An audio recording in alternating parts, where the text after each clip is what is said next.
Beginning of the Meiji era, spelling the end of the Takenos tricks, these raccoon dogs were able to transform to human beings. They used to love fooling humans until advanced technology rendered their endeavors futile. However, Mameda, a young talking girl, has not given up on this tradition, and resolved to follow in her father's footsteps, she travels to Okasawa in hopes of duping people. As others in her village predict, the man falls to deceive a simple person, and even hunts down by an angry crowd. After finding the refuge in a theater, she stumbles upon a rakugo performance given by master of art Bunko. Fascinated by the vivid imagery created by the rakugo acting, Mameda becomes enamored with the style of storytelling and decides to become Bakugo's apprentice. Despite her initial reluctance to take a disciple, Bakugo begins to mentor Rakuna after witnessing the young girl's taking performance. After undertaking a talking apprentice handling her work at the theater and memorizing plays, Maria needs to give her all if she's ever plans to master the only art that still has a chance to fool people. This anime has about 13 episodes, premiered September 30th, 2022 to December 23rd, 2022. Based off of manga series, it's slice of life, supernatural, themes are historical, mythology, performance arts, demographic extended. Each episode is 20 minutes and it's rated PG-13. Let's get started into the review.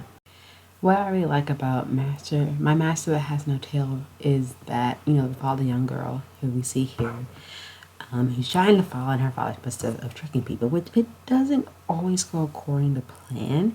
And I think, very little knowledge of Rakuna is really easy because the anime explains what it basically is. I think overall, when you're involving mythology and transitioning it into human sense, but still trying to play that supernatural element, it's really cool. And we're following her adventures, or her misadventure at this point. And then she has this goal of becoming Rakuna and meets her master, Belkana, who is very reluctant of having practice. And her village also has predicted that the poor girl here, who you see in her human form, fails to trick her the human, which they were all kind of depicting her downfall, which is kind of sad if you ask me.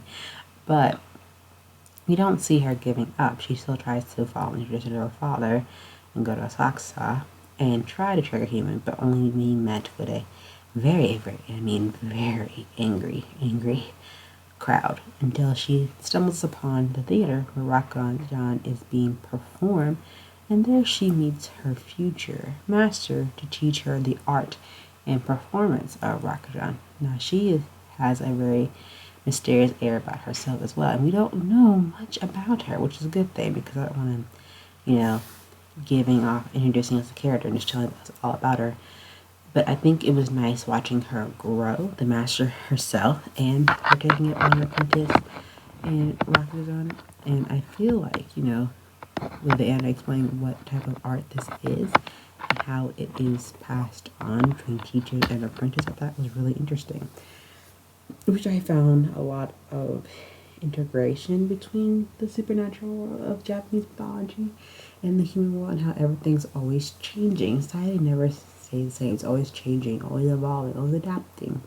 And particularly in this anime, when it's still in the Meiji era, you can see the advancement of Japan coming a long way. And I see with Meiji and her interacting with new characters from her own world to the human world, she learns that maybe there's still a way to trick humans without going to her old traditional route that she's been taught, and trying to change the way her father did things, and maybe bring a new step of how to trick humans, even if it is through the performing arts.